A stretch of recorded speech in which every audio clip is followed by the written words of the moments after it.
Когда же настала 16-я ночь, она сказала: «Дошло до меня, о счастливый царь, что Аджиб говорил женщине, и, убедившись, что я убил его, я встал и поднялся по лестнице и насыпал обратно землю, и окинул глазами море, и увидел корабль, рассекавший море и направлявшийся к берегу. Я испугался и сказал: сейчас они придут, найдут их, дитя убитым, и узнают, что я убил его, и убьют меня, несомненно.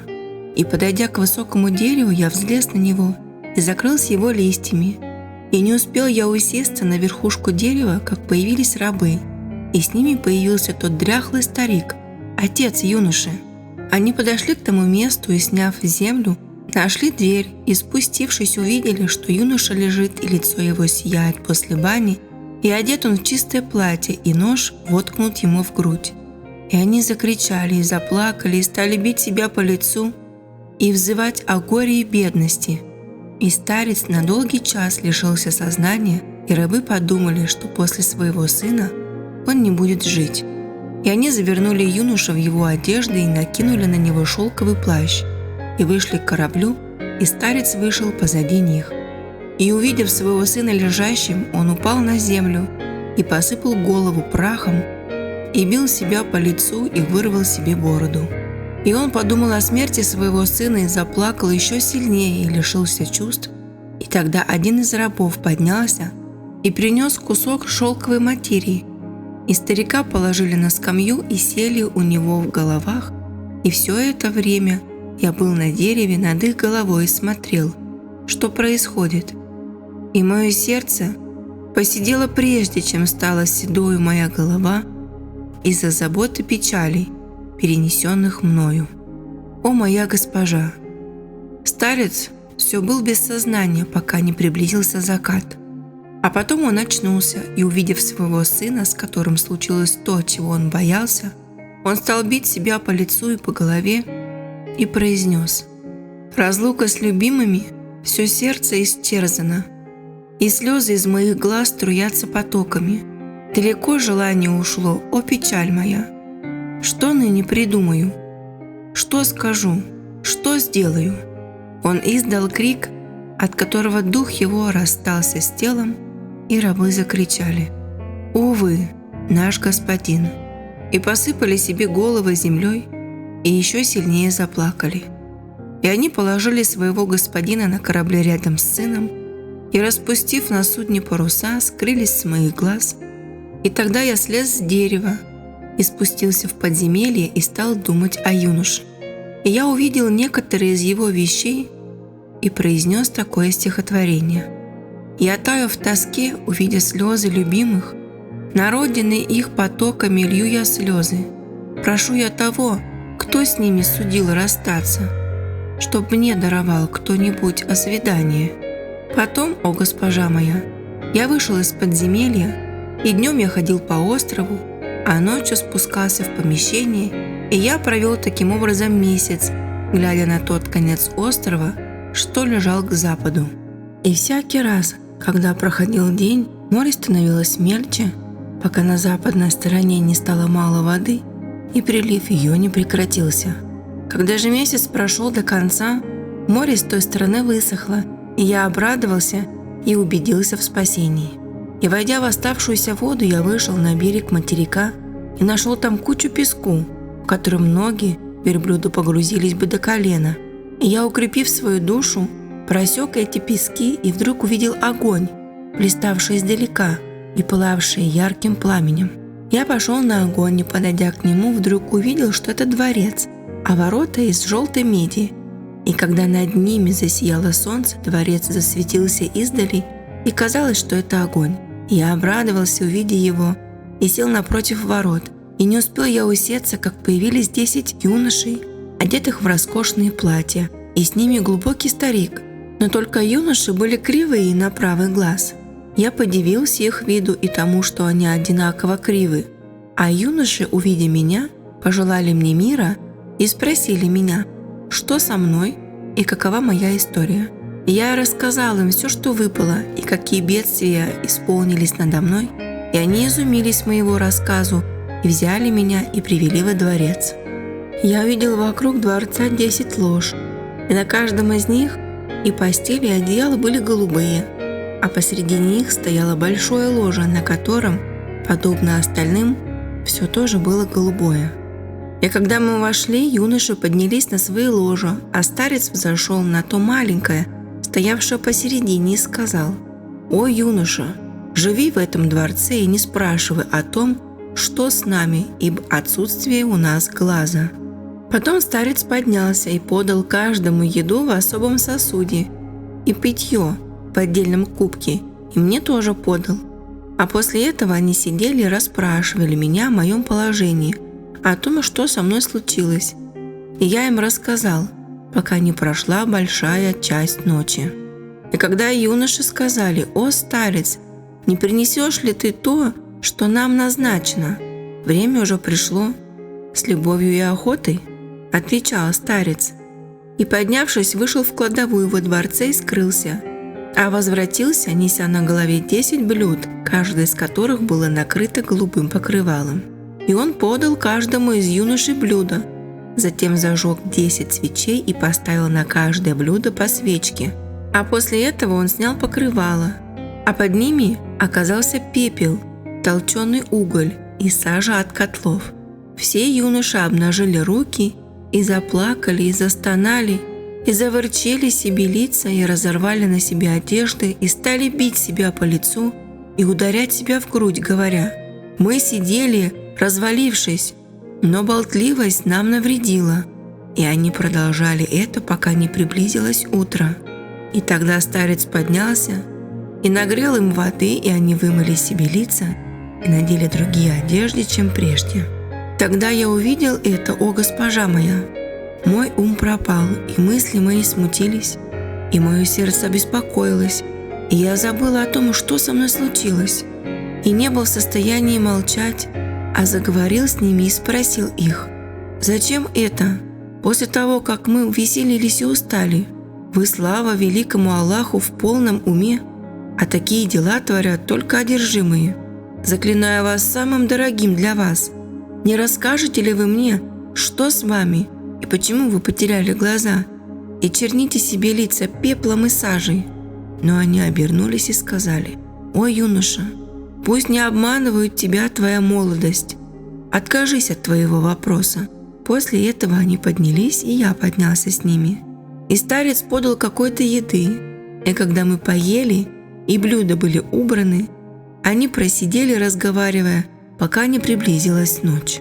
И тогда старец поднялся и зажег свечи и светильники, и поданы были еда и питье, и, окончив есть, мы просидели за разговорами и застольной беседой до полуночи. И юноши сказали старцу: «Подай то, что нам назначено. Пришло время спать». И старец поднялся и принес подносы с черным песком, и они сделали все то, что делали в первую ночь. И я прожил у них таким образом в течение месяца, и каждую ночь они чернили себе лица пеплом, и мыли их, и меняли одежды, а я дивился этому, и мое беспокойство до того увеличилось, что я отказался от еды и питья. И я сказал им: «О, юноши, неужели вы не прекратите моей заботы и не расскажете, почему черните себе лица?» Но они ответили: «Сокрытие нашей тайны правильней». И я остался в недоумении и о их делах, и отказался от питья и пищи. «Вы непременно должны мне рассказать о причине этого», — сказал я им, но они ответили: «В этом будет для тебя горе, так ты станешь подобен нам». «Это неизбежно должно быть», — сказал я. «А не то выпустите меня, я уеду от вас к своим родным и не стану смотреть на это. Ведь пословица говорит: будь вдали от вас лучше мне и прекрасней, не видит глаз, не печалится сердце». Тогда они пошли, зарезали барана и ободрали его и сказали мне: возьми эту шкуру с собой, залезь в нее, зашей ее на себе. К тебе прилетит птица, которую называют рух, и поднимет тебя и положит на гору. А ты порви шкуру и выйди из нее, и тогда птица тебя испугается и улетит и оставит тебя. Пройди полдня и увидишь перед собой дворец, диковинный видом, Войди в него, и ты достиг того, чего ты хочешь, ибо потому что мы вошли в этот дворец, мы и черним себе лицо и потеряли глаз. А если мы станем тебе рассказывать, наш сказ затянется, так как с каждым из нас случилась странная история, из-за которой был вырван правый глаз. Я обрадовался этому, и они сделали со мной так, как сказали. И птица понесла меня и опустилась со мной на гору. Я вышел из шкуры и шел, пока не дошел до дворца. Вдруг вижу в нем 40 невольниц, подобных лунам, смотрящей, на которые не насытится. И, увидав меня, все они сказали: «Приют тебе и уют! Добро пожаловать, о владыка наш! Мы уже целый месяц тебя ожидаем. Слава же Аллаху, который привел к нам того, кто достоин нас и кого мы достойны». Потом они посадили меня на высокое седалище и сказали: «От сего дня ты наш господин и судья над нами, а мы твои невольницы и послушны тебе. Приказывай нам по твоему усмотрению». И я удивился всему этому, а девушки принесли мне еды. Я поел с ними, и они подали вино и собрались вокруг меня. И 5 из них встали и поставили циновку, и расставили вокруг него много цветов и плодов, и закусок, и принесли к этому вино. И мы сели пить, и девушки взяли лютню и стали петь под нее. И чаши и блюда заходили между ними. И меня охватила такая радость, что я забыл о заботах земной жизни и воскликнул: «Вот она, настоящая жизнь!» И я пробыл с ними, пока не пришло время сна, и они сказали мне: «Возьми, кого выберешь из нас, чтобы спать возле тебя». И я взял одну из них, красивую лицом, с насурмленными глазами и черными волосами, и слегка раскрытыми устами, и сводящимися бровями, и она была совершенна по красоте, и походила на нежную ветвь или стебель базилики, и ошеломляла и смущала ум. И я проспал с нею ночь, лучше которой не видел. А утром они меня свели в баню, и вымыли меня, и одели в лучшие одежды, и подали нам еду и напитки, и мы поели и попили, и чаши ходили между нами до ночи. А потом я выбрал одну из них, красивую чертами и с нежными боками, и я проспал с нею прекраснейшую ночь до утра. И, говоря кратко, о госпожа моя, я провел у них в прекраснейшей жизни целый год. А в начале следующего года они сказали мне: «Ой, если бы мы тебя не знали, и если ты нас послушаешь, в этом будет твое благополучие». И они принялись плакать. И я удивился и спросил их: «Что случилось?» И они ответили: «Мы дочери царей, и мы здесь живем уже много лет. Мы отлучаемся на 40 дней и проводим год за едой, питьем, наслаждениями и удовольствиями, а потом снова отлучаемся. Таков наш обычай. И мы опасаемся, что когда нас не будет, если ослушаешься нашего приказания. Вот мы отдаем тебе ключи от дворца. В нем 40 сокровищниц. Открой 39 дверей, но берегись открывать 40-ю дверь. Тогда ты расстанешься с нами». «Я не открою ее, если в этом разлука с вами», — ответил я. «Клянусь Аллахом, я ни за что не открою дверь». Простился с ними, и они вышли и улетели, и я остался сидеть в дворце один. Когда же подошел вечер, я открыл первый покой, вошел в него и увидал там помещение, подобное раю. В нем был сад с зеленеющими деревьями и спелыми плодами, и птицы в нем перекликались, и воды разливались. И мое сердце возвеселилось, и я стал ходить между деревьями и вдыхать запах цветов и слушать пение птиц. И я увидел яблоко всех оттенков, от алеющих до желтоватых. И я взглянул на айву и вдохнул ее аромат, издевающийся над запахом мускуса и амбры. Потом я посмотрел на абрикос, подобный отшлифованному яхонту, красота которого восхищает взор. А после того я вышел из этого покоя и запер дверь сокровищницы, как было. А на завтра я открыл другую сокровищницу и, войдя в нее, увидел обширную площадь где были большие пальмы, и бежал поток, по краям которого стлались кусты роз, жасмина, майорана, душистого шиповника, нарцисса и гвоздики. И ветры веяли над этими цветами, и благоухание их разносилось направо и налево, и меня охватило полное блаженство. Потом я вышел оттуда и запер дверь, как было.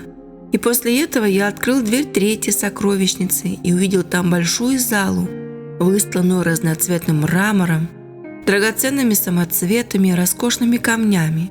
И в ней были клетки из райского дерева и сандала, в которых пели птицы, соловьи, голуби, дрозды, горлицы и певчие нубийки. И мое сердце развеселилось от этого, и забота моя рассеялась, и я проспал в этом месте до утра. А потом я открыл дверь четвертой сокровищницы и очутился в большом помещении, где было 40 кладовых с открытыми дверьми. Я вошел туда и увидел жемчуга, яхонты, топазы, изумруды и драгоценные камни, которых не описать языком. И мой ум был ошеломлен, и я воскликнул: «Я думаю, что таких вещей не найти в казне какого-нибудь царя». И тогда мое сердце возрадовалось, и забота моя прекратилась. Я воскликнул: «Теперь я царь своего века, и эти богатства, по милости Аллаха, у меня, и под моей властью 40 девушек, у которых нет, кроме меня, никого». И я не переставал ходить из помещения в помещение, пока не прошло 39 дней. И за это время я открыл все сокровищницы, кроме той, куда мне запретили открывать дверь. А мое сердце, о госпожа, было занято этой сокровищницей, которая была последней из 40, и сатана, на мое несчастье, судил мне ее открыть. И у меня не достало терпения удержаться от этого, а до условленного срока остался лишь 1 день.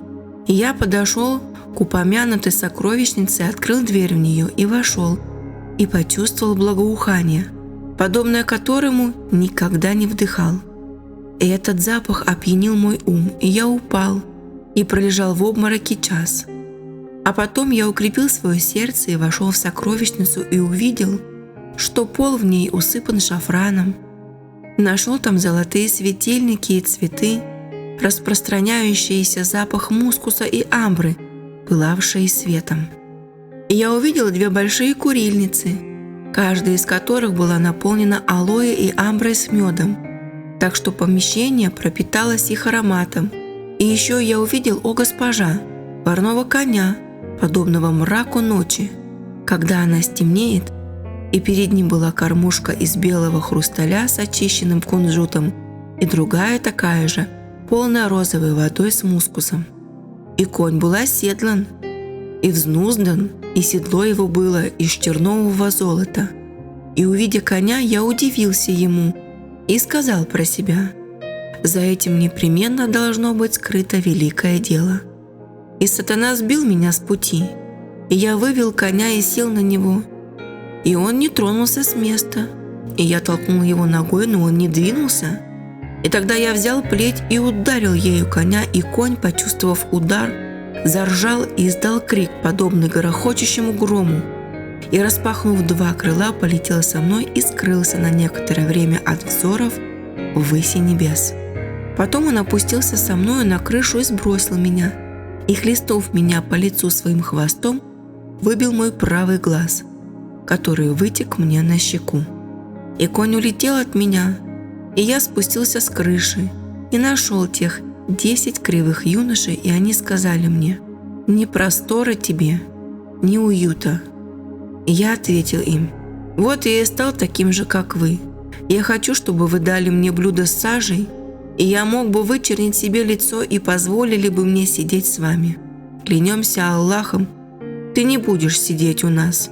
Уходи отсюда», – отвечали они. И когда они меня прогнали, мое положение стеснилось, и я стал размышлять о том, что протекло над моей головой.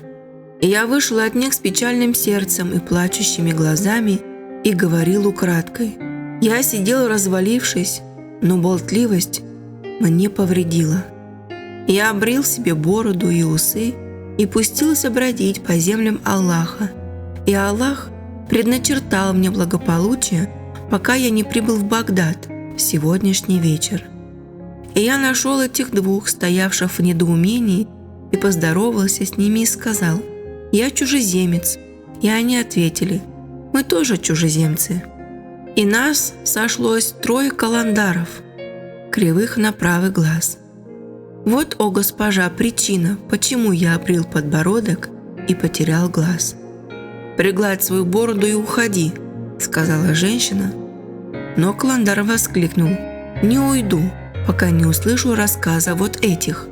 И после этого женщина обратилась к халифу Джафару и Масруру и сказала им: «Расскажите нам ваши истории». И Джафар выступил вперед и повторил ей ту историю, которую рассказал привратнице у входа. И, услышав его рассказ, женщина сказала: «Я дарю вас друг другу». И все вышли. И когда они оказались в переулке, халиф спросил Каландаров: «О люди, куда вы теперь направитесь, когда заря еще не заблистала? Клянемся Аллахом, о господин наш, мы не знаем, куда пойти». Отвечали они, и халиф сказал: «Идите переночуйте у нас». И он сказал Джафару: «Возьми их и приведи ко мне завтра. Мы запишем то, что случилось». И Джафар последовал приказанию халифа, и халиф поднялся к себе во дворец, но сон не брал его в эту ночь. И когда наступило утро, он сел на престол власти, и после того, как явились вельможи царства, обратился к Джафару и сказал: «Приведи мне этих 3 женщин и слуг и каландаров». И Джафар встал и привел их перед лицом халифа, и женщины вышли за занавесу.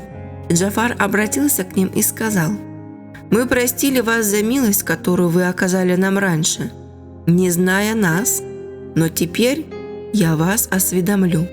Вы перед лицом 5-го халифа из потомков Аль-Аббаса, Харуна ар-Рашида, брата Мусы аль-Хади, сына Аль-Махди Мухаммеда, сына Абу Джафара аль-Мансура, сына Мухаммеда, и брата Ас-Сафаха, сына Мухаммеда.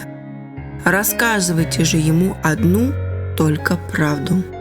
И когда женщины услышали, что говорил Джафар от имени повелителя правоверных, старшая выступила вперед и сказала: «О повелитель правоверных, со мной была история, которую, если бы написать ее иглами в уголках глаза, наверное, стала бы назиданием для поучающихся и наставлением для тех, кто принимает наставление».